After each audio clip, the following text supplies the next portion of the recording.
The most striking thing about the 13th floor research lab wasn't the very hot technician, but the fact that everything was new, shiny new, direct out of the box, high-end, latest model equipment. The glare off all that stainless made Zita squint. And yet she'd been called out for repairs. Today it was an electrophoresis system with a stripped-out fitting. Last week it had been a refrigerated centrifuge with rotors so dirty they'd finally stopped turning. Zita had certifications for all kinds of repair work, but this seemed like intentional abuse of brand-new equipment. Zita glanced at the hot lab tech. "You gotta stop breaking your toys, rich girl." "I've got a name, you know." "Good for you." Zita pretended to focus on the fitting while trying to sort out this strange girl and her way too attentive scowl. The silence was prickly. The tech hovered. Zita smirked. "I've seen stray kittens with fiercer expressions." "What?" "Oh."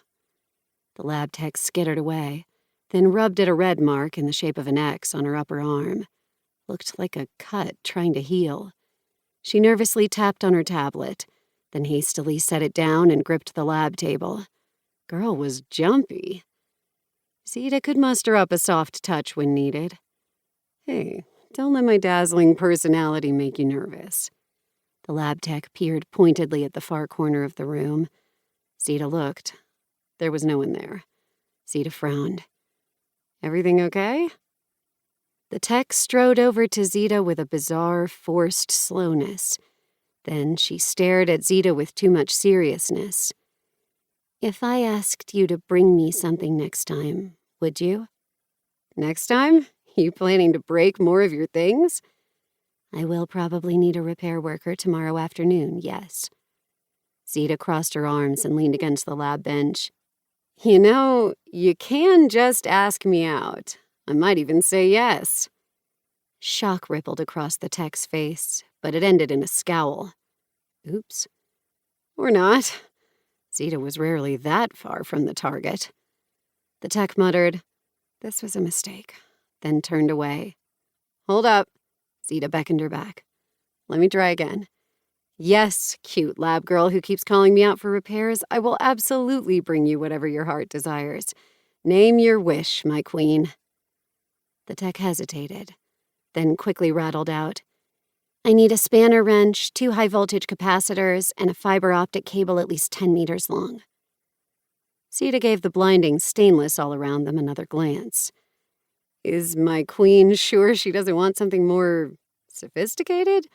Things she can't order from any standard salvage catalog? "Please, I'll pay you." "I mean, I'm in the guild, so you gotta pay me." Genuine desperation crept into the tech's eyes. "I'll pay you separate for those things." Zita squinted. "Is this some kind of code where you actually want me to bring party drugs along with the optic cable?" "No, no drugs." "This is the strangest date I've ever been on." "This isn't a date." Zita shrugged. "Sure. Okay. Capacitors. And an optical— Yeah, I got it." Zita hadn't even unpacked her tools. She slid the single wrench she'd used back into her tool belt. "What's that name you've got?" "Eris."